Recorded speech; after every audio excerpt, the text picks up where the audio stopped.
If you're having problems with your septic system and you're tired of spending so much money each year to have it pumped, then SeptiClean is the answer for you. SeptiClean is an advanced specially formulated blend of bacteria used in the treatment of home and commercial septic systems. The breakdown of waste in your system relies on biological activity of naturally occurring bacteria. SeptiClean restores the natural biological process in your septic system and boosts the existing biological activity. SeptiClean is completely safe on all plumbing and can help prevent expensive emergencies in pumping. SeptiClean has approximately 6 to 100 times the bacteria count of other leading off-the-shelf brands in a 1-year supply. SeptiClean comes in a water-soluble pack, which you flush down the toilet once a month with no mess or stress. Save time, money, and maintenance on your septic system. Find SeptiClean at Emporium True Value Hardware on Main Street in Sag Harbor or visit micro-tab.com. That's micro-tabb.com. micro-tabb.com.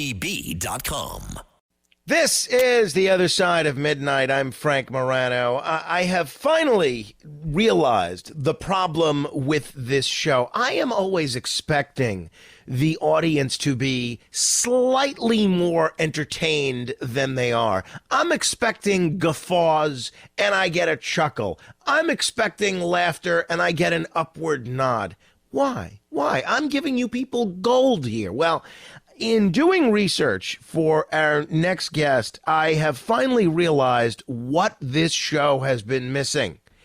A warm-up comedian. This incredibly niche aspect of comedy where if you've ever been to a live game show taping, a live television show taping, whether it's a comedy show or even a news show, anything with a live studio audience, there's a warm-up comedian that the television audience never sees that comes out and entertains the audience and gets them all excited and warmed up before the show that the rest of the world gets to see. I have yet to figure out how to implement this in the world of radio, but perhaps Ryan Reiss will have some ideas. He is not only a warm-up comedian extraordinaire who has been the appetizer for Late Night with Seth Meyers, Fox and Friends, The Today Show, Total Request Live, The View, you name it, but he's also featured in this brand new short film which is premiering on Sunday. It's called Before We Get Started. Why is warm-up so important? For a TV taping, it's really important. Welcome to Last Week Tonight with John Oliver. How you feeling? Put your hands together. My name is Ryan Reiss. I am the audience warm comedian. It's my job to prepare you for this evening's show. You need someone to get the focus, to be honest, to take the bullet. Anyone else pop an edible? Cool. I have never seen you falter. You're like this all the way through. You gotta go crazy, go nuts, punch each other in the face, throw a chair! And for years, buddy. So I should ask for a raise. No. Every show on TV that has an audience needs a warm-up comedian. Talk shows, game shows, sitcoms, morning shows, sometimes even news shows. We're the hype ninjas, the carnival barkers, the crowd fluffers. Producers count on us to keep the energy high and the crowd excited. You're gonna express happiness, okay? New Yorkers, pretend you found a parking spot. Ever since I was a kid in Long Island, I wanted to do comedy. For 7.5 years, I got on stage every single night. I went anywhere I can find an audience. Subway stations, laundromats, or how about the back of a pickup truck? How old are you, buddy? 21 years old. I always ask the guy's age. I never ask a lady. That's rude. How much do you weigh, sweetheart? I developed a style that involved connecting with the audience. I think you got money though, sir. Used to. Yeah, well, stop getting married. And that got my foot in the door for warm-up. Ryan Reiss, thanks so much for joining me on the radio. Frank, thanks so much for having me. I'm excited. I'm excited. Midnight. Hey, there you go. I mean, if you were warming us up, I guess you'd be starting around 10 p.m. or so. Well, yeah, we'd also have to fill your studio with about 150 people. Yeah, that's the element that's missing. I always knew it. What made you, before we discuss the film and warm-up comedy specifically, what made you want to pursue comedy? I know you grew up in Long Island and you've been kind of working in the coal mines of comedy for 7.5 years before spelling out this particular niche. What made you want to do this? Well, you know, I always had an attraction to comedy, film, television. I actually started working in TV. And, you know, you do it. You're in the business. You know, sometimes it can be a grind. It's very hard. You don't really have much hope. So I started doing comedy at night as kind of a way as like, you know, a little hope, like a lottery ticket maybe. Unlike the lottery tickets I've bought, yours seem to be in the process of paying off, I guess. Well, that's because you're buying them in Staten Island. I don't trust anything from there. All right, so I gave kind of the Reader's Digest version of what a warm-up comic is. But when people ask you, when you're meeting people at a party or something, and everyone says, "Oh, what do you do? What do you do?" What do you say? What is a warm-up comedian? Oh, well, first off, I immediately say I'm a contractor. That's it. I never tell them I do anything in entertainment. Smart. Well, you're a comedian. Look, so shows just don't start. You can't just turn on the cameras and be like, go, because the audience would be like, what the hell's going on? So you need a performer to kind of get their attention and start a show and suck them into narrative and comedy and like really get it going. And then you hand it off to the production so that their show can get the reactions from the audience they need. And how did you get into that specialty? I would think that's a pretty unique area of comedy. Most people I can see aspiring to host a talk show, maybe be part of a sitcom, do a HBO special. How does one get into the world of warm-up comedy? Well, really, I mean, like if you're a host of a talk show, you're a host of your own show, you're a host of a game show, you're always putting the show before yourself. Most comedians put themselves before the show. So it's a special trait in that. There's a comic named Jessica Curson, a friend of mine. She's going to be big on Hulu. She saw me performing, and she was like, hey, I think you have this thing where you might not horribly offend a studio audience. Could you come watch me, like, do my job? It was the morning show, Mike and Juliet, and on the days I'm out, you can fill in for me. And the rest is history. Yeah, that was my first one. And, you kind of just go, you watch, and then one day you get a phone call, and she's like, I'm out of town. You better be there in an hour. And you're like, okay. How important is having a good warm-up comedian to having a good show? Is it directly proportional? The better the warm-up comedian is, the better the audience? Well, yeah, I mean, look at you in your show. You're a great host, and you make the guests feel comfortable, and that makes for a better experience for the listener and or the watcher. If the warm-up comedian puts the audience off, it's going to ruin everything after that. I can imagine it's a little bit of a different vibe in terms of what you're doing when you're doing a show like The Today Show or Fox and Friends, which is less an overtly comedic show versus a show like Late Night with Seth Meyers. Did you ever have a situation, though, where you're funnier than the show that you're warming up for? I only work for the best shows. That's never been a problem. You don't even think about it. You just go out, you try to do well, you try to make sure that the thing behind you is good. I guess I did a show called Psychics once. It was like a pilot in L.A. That was a bad show. And needless to say, the Psychics did not see it getting canceled. I can imagine. But it is, in terms of the skill set necessary to be a warm-up comedian, it's a different type of skill set than just being a headliner at a regular stand-up show, I would think. Well, a stand-up show is always it's your stage, right? So it's your opinions and you can say whatever you want. When I'm doing warm-up, I have to be mindful that there's someone else coming on behind me, and it's their show. These are their guests. And I can't just, say whatever I want and do whatever I want because it's going to ruin it for the person behind me. Last week was our first playoff game, and my plaque psoriasis was so itchy under all my gear. Sometimes just thinking about scratching could take me out of the moment. And then my doctor told me I could get clearer skin with a pill called Otezla. Otezla apremilast is a prescription medicine used to treat adult patients with plaque psoriasis for whom phototherapy or systemic therapy is appropriate. Otezla can help you get clearer skin after just 4 months. Okay, ready for the next game.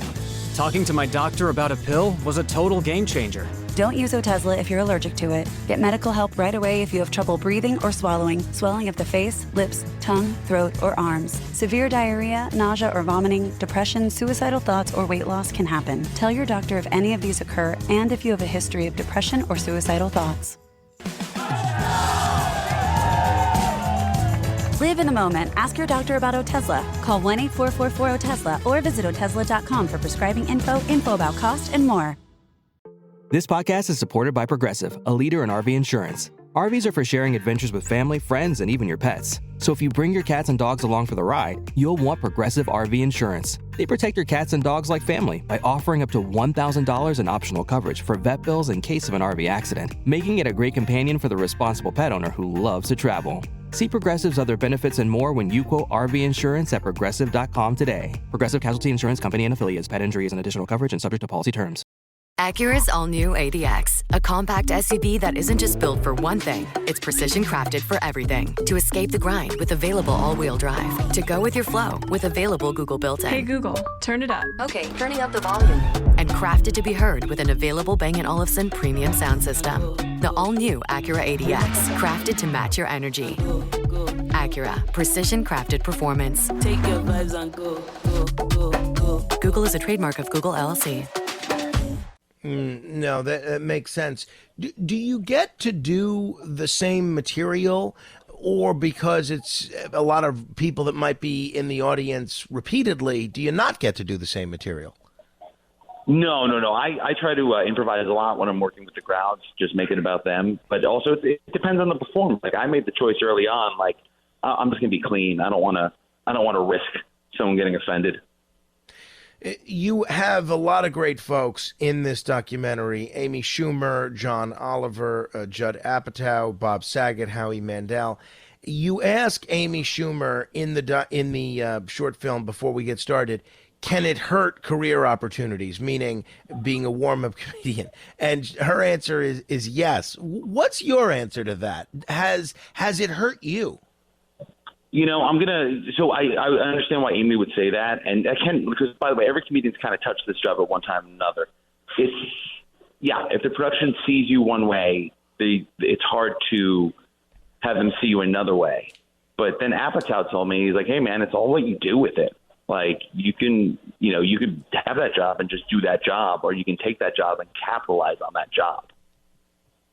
Yeah, so there have been a lot of warm-up comedians that have gone on to be something other than warm-up comedians, right? Bob Saget was the warm-up on Bosom Buddies. Oh, I love Bosom Buddies. I didn't know that. That's incredible.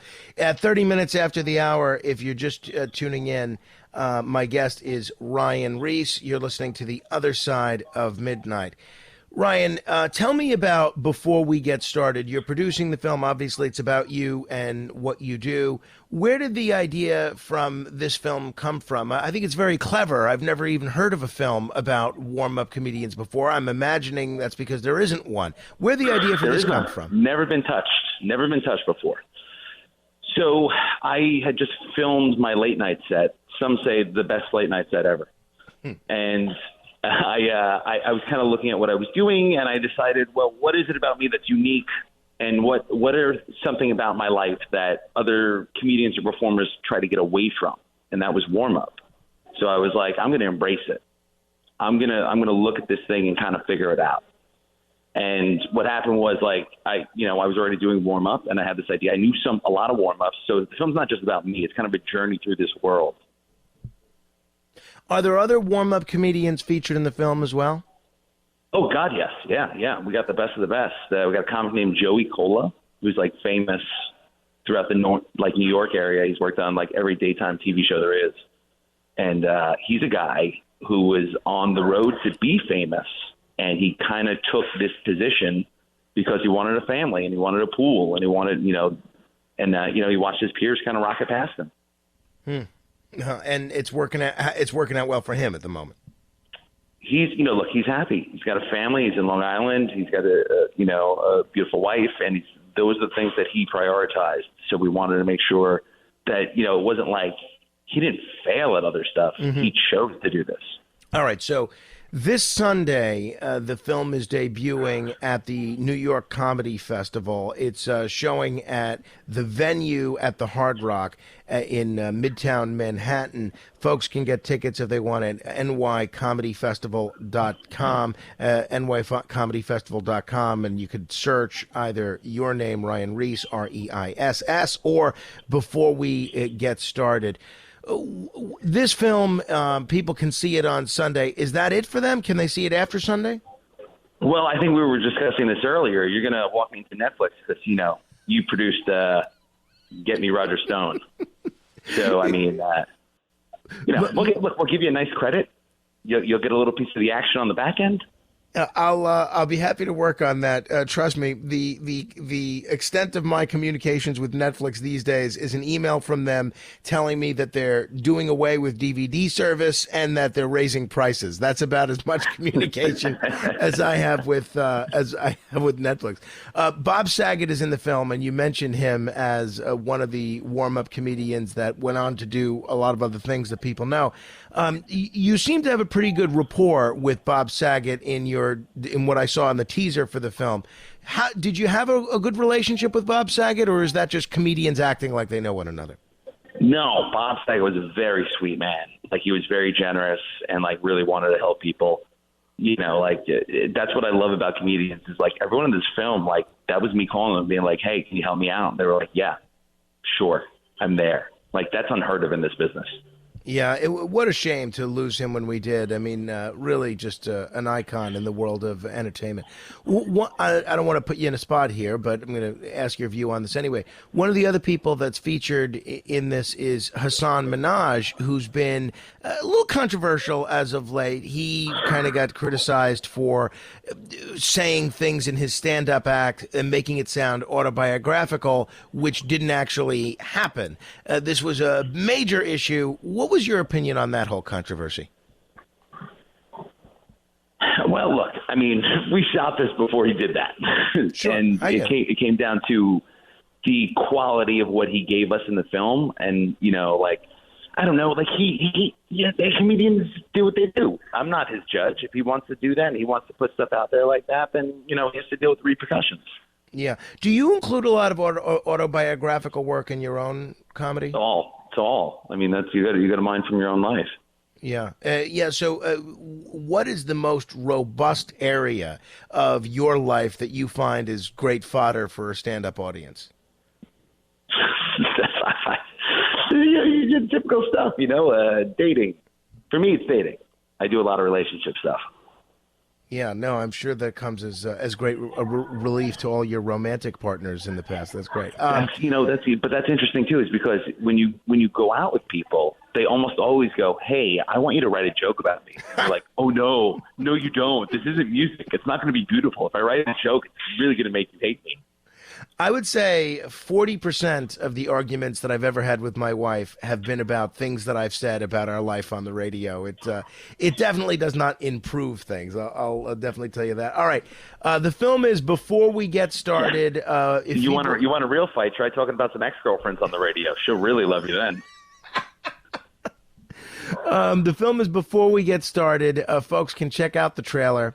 You can see the trailer at nycomedyfestival.com. You can get tickets Sunday at 4 p.m., the venue at the Hard Rock Hotel in New York. And it looks great. I'm really hoping to see this. I am. So we're also posting clips on Instagram at BWGS Film.